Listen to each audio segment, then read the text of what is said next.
Hey guys, and welcome back to this channel. In this video I'll be showing you guys how you can generate bilingual auto captions on CapCut, like bilingual subtitles.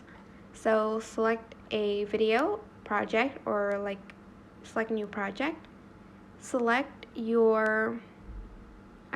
text, select auto captions, and select bilingual subtitles. This is a pro feature, so make sure you have that first.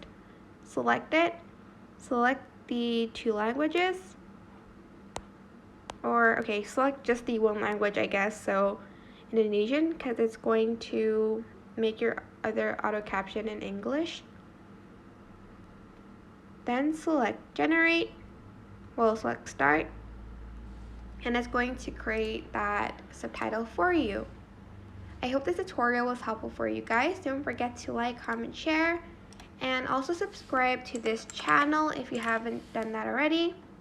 If you have any questions, just leave it in the comment section down below, and I will try my best to answer them all for you guys. And if you found this video helpful, please click the thanks button above the description box down below. Thank you so much for watching. Bye!